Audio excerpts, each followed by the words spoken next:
Hi viewers, welcome to See the Stories, the signature segment of the 3-hour news show. Now today is July 3rd and is marked as the International Plastic Bags Free Day. The day aims to eliminate the single-use plastic bags. So the International Plastic Bag Free Day is important for reducing plastic pollution by engaging in sustainable activities and adopting a lifestyle that embraces the principle of reduce, reuse, and recycle. And some areas in Indonesia have been taking part in reducing plastic bags by not providing single-use plastic bag in supermarket.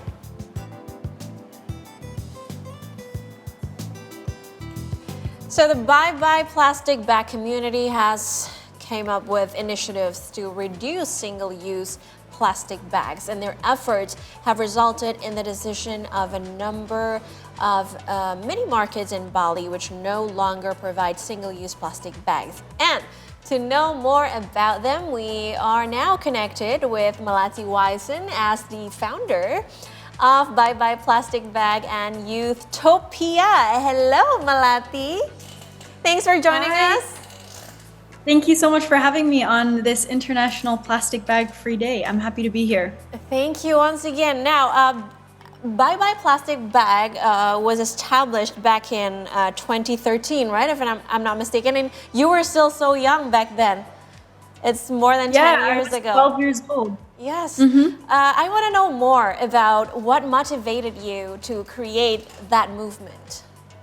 Yeah, great question. And I think it was simple. At 12 years old, there's not a lot that, that stops you from doing what is right. And growing up on the island of Bali, plastic was everywhere, on our beaches, in our rivers, in the rice fields, everywhere you looked, plastic was polluting our beautiful island home. And so at 10 and 12 years old, together with my younger sister, over 10 years now, we decided enough was enough. And the rest, as they say, is history, because we started our first organization called Bye Plastic Bags with a mission clear in its name. We wanted our island home of Bali to be plastic bag free. And it's become a mission much bigger than two sisters, bringing together a collaboration of very diverse industry leaders, organizations, grassroots organizers. And we see that change cannot happen when we only work by ourselves, but it requires real collaboration. And I'm excited to share a little bit more about what that journey has looked like over the last plus decade. So it started 2013. What were some of the biggest obstacles you encountered when you first launched the initiative, and what are the challenges you face today? It's been already more than decades. Yeah, so when I started, I was 12 years old, and the first impression whenever I would enter a government room or a United Nations meeting, the first impression of our group of young people, because Bioplastic Bags, the unique aspect is that it's led by youth. The first impression was always, "Aw, so cute, so inspiring." And that was frustrating for us because we were like, that's the last message that we want to bring forward. And we had our hands on our hips and we said, we're serious and we have a message of change that we want to see. So essentially, the first challenge starting at such a young age is, how do you be taken seriously? How do you show that there's real leadership as a young change maker? And I think how we overcame that was really by staying persistent, walking our talk, showing up, not giving up, and really being consistent with our message very clearly with Bye Plastic Bags. And today, as a 23-year-old, I introduced myself as a full-time change maker. So I've essentially established a career for myself and doing this full-time. I'm at my HQ, which I can show you the wall behind me and explain a little bit more of what you see behind me. But essentially, as a full-time change maker, I think one of the biggest challenges that we have today, whether it's International Plastic Bag Free Day or any other day, when it comes to sustainability, one of the biggest myths we still have to debunk is that it's difficult and challenging to create change, that I can't do anything as an individual. And that mindset fuels a lot of the climate anxiety that we are experiencing as a generation. So one of the key messages of what I try and do every day is show people that change is possible and we can start today and we can start ourselves. Right. Oh, I like that. I like how you said always showing up and doing you just stay consistent. Now, you mentioned about the background that you're having right now. Can you tell us more about it then? Who are those people?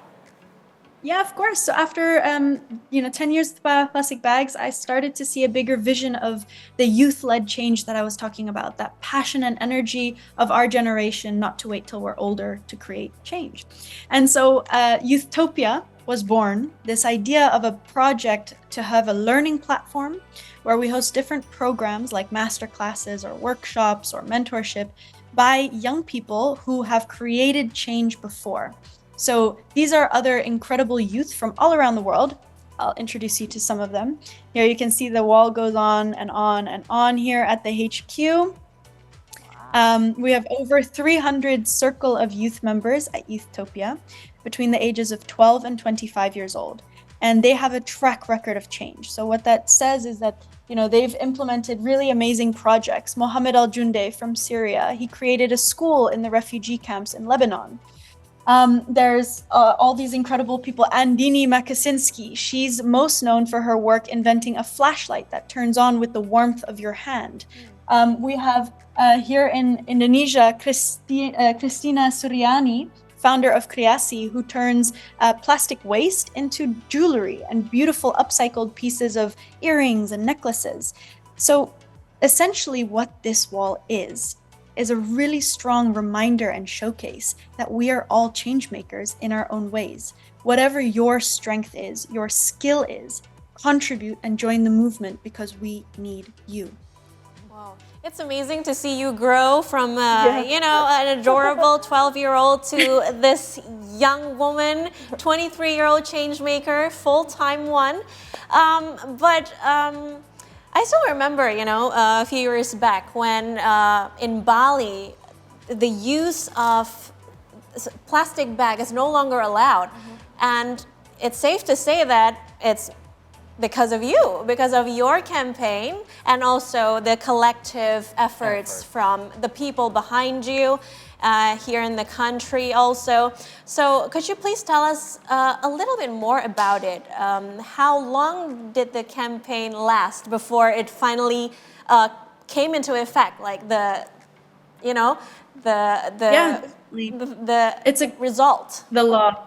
I think, Yeah. First of all, I want to open up by saying that this was a work of so many like-minded organizations and individuals who contributed a lot of time, effort, negotiations, and the strength of bioplastic bags, as I said before, is really, it was our age. We started at the right time where people and their willingness were ready for change. Because if you think about it, saying no to plastic bags or saying bye-bye to plastic bags is not a new concept.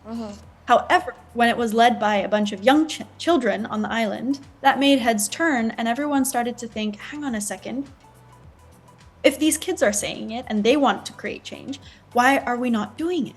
If they can do it, we can do it. So that's the strength, I would say, of bioplastic bags. We were very strong with education, mindset, and behavior change because for us as kids, it's simple. We do the right thing. But there are incredible organizations and leaders within the space of saying no to plastic bags like Diet Kantong Plastik or Maludong, Trash Heroes, Eco Bali, a lot of incredible organizations every day doing incredible work on the ground to make a difference on the island of Bali and across Indonesia. You're speechless or what? I'm really interested with the Youthtopia, honestly. Can you tell us more about that and what kind of training and resources does Youthtopia provide to young leaders? Because, there's a lot of young people behind there. I'm really interested. There is indeed. Yeah, we've spoken to over 1 million young people all around the world. And, I've had a tremendous privilege to spend time in other students' classrooms more than my own classroom. Oh. And my teachers and my mom and dad were probably not the happiest, but in return, I learned so much. And something that I realized and noticed that when I was traveling all around the world in different classrooms, it didn't matter anymore where I was. The same question kept being asked over and over again. And that same question was, Melati, where and how do I create change? Where do I start? And you see, I think young people today, especially Gen Z, we want to get involved. We're passionate, we are frustrated, we see that the world needs change. But where and how do you start? And so this is the answer, this is the question that Youthtopia answers by giving those trainings and those master classes or workshops that have anything to do with change-making skills or the 17 United Nations Development Goals. So we have master classes on, for example, how to host a cleanup, or we have master classes on how to develop your public speaking skills, how to navigate taboos. All of these lessons and programs on the Youthtopia learning platform are free, and they're also led and hosted by a young change maker that has the track record. So these young people you see behind me, they are the teachers on the Youthtopia learning platform. That is all for free and ready available on www.youthtopia.world. All right, so Youthtopia provides training and also resources for the young leaders. But what are some of the most significant changes or outcome that you've seen as a result of Youthtopia work? I think education is one of the most powerful tools to create change. I believe that actually change can start in the classroom. But when you ask me about what is one of the more immediate impacts that I've seen through the work of Youthtopia, I'm most proud of our mini grants program. And this mini grants program is where we every year we distribute mini grants of about $1,000 to a young change maker who has a great idea or already a great implemented solution. This financial support helps them scale their projects to another level. So this is where projects of tree planting is scaled up in Congo, or we have 2 Indonesian young authors who were able to write a book about whales in, I think, the NTT region, and they printed booklets and distributed it to kids all across the region. We see projects like translating different languages, the educational materials. So this is really on a small scale, but with a large impact, helping young change makers financially is something that I'm really proud from the work of Youthtopia. Okay, let's go back to discussing about plastic bags, okay? Because I really want to know your opinion on whether it's possible or not to live entirely without plastic bags. Because I don't know in Bali, I don't know how you guys do it in Bali, but here in Jakarta, we collect the trashes with plastic bag, and then, the trash collector will pick it up if it's inside of plastic. Otherwise, they won't pick it up. So what do you think about this?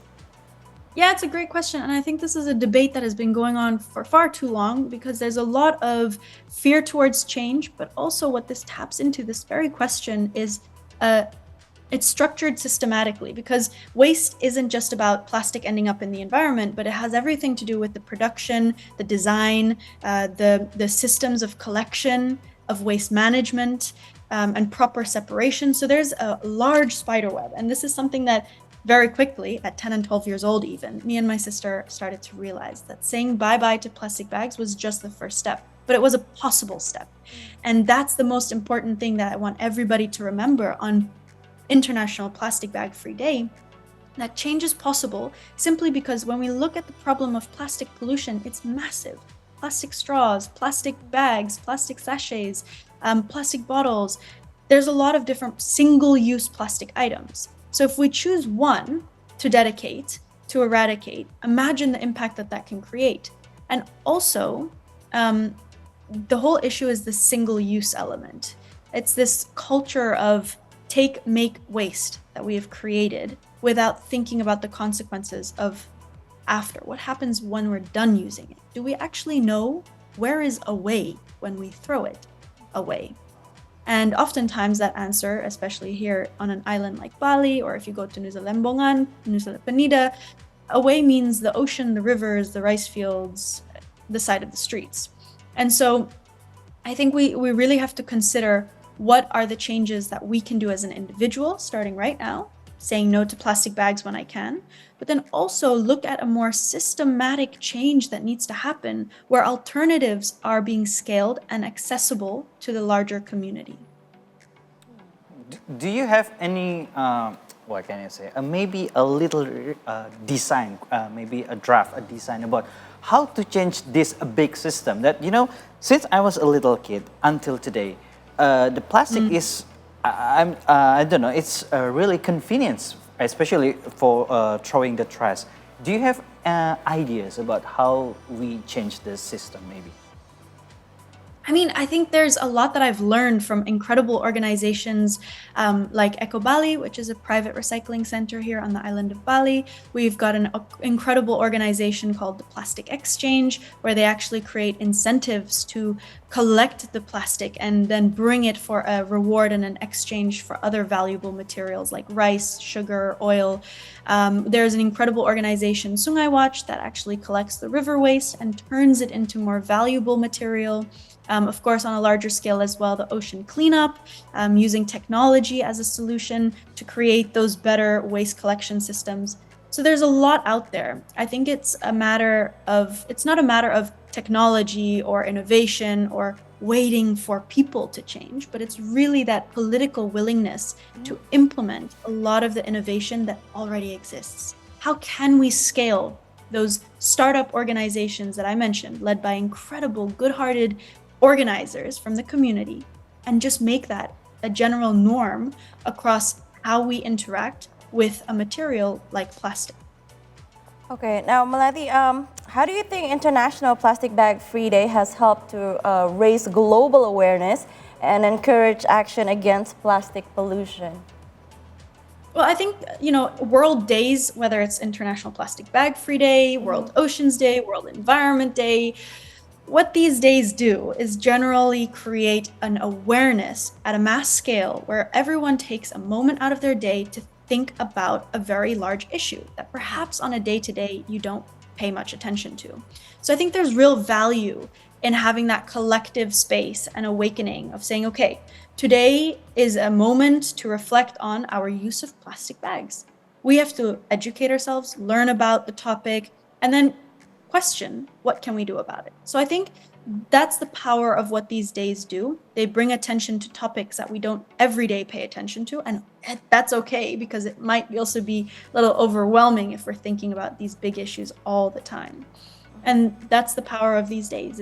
It's a moment for you to sit with the topic, think a little bit deeper, and then also reflect on what changes you personally would like to do.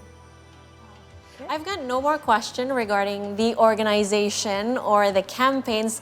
Now I would like to know a little bit about your childhood, where you came from, because where does all this came from? Is it the things that you learned at school, or was it the value that comes from your family? Tell us a little bit more about that. Well, I'm half Dutch, half Indonesian. My dad is from Surabaya, and I'm born and raised on Bali. So this childhood, whenever I explain or think back to what makes me me, it's really this connection to nature. In Bali, we have this way of life called Trihita Karana, and it's living in harmony with nature, the people around you, and the spirit within. And that's the formula, so to speak. The balance that we know deeply in our roots and in our traditions here on the island of how to create a sustainable world. It exists already. So for me, it was like magic, growing up on the island, being connected to nature. And so simply when I started to see me growing up and the plastic of pollution becoming bigger, it was as simple as, what can we do about it? And the rest is history and one big learning journey. Wow. So inspiring. Okay, last but not least, do you have any message for the people watching right now? Because we're celebrating the No Plastic Bag Day, or what is it called again? International Plastic Bag. International Plastic Bag Free Day. Now, is there any message that you would like to convey to the people watching right now in regards to what we're celebrating today? I think a nice slogan to keep in mind and to embody for today as a challenge is, there's no excuse for single use. And this is really to reflect and take a moment today to try and see if you can eliminate the single use aspects of plastic.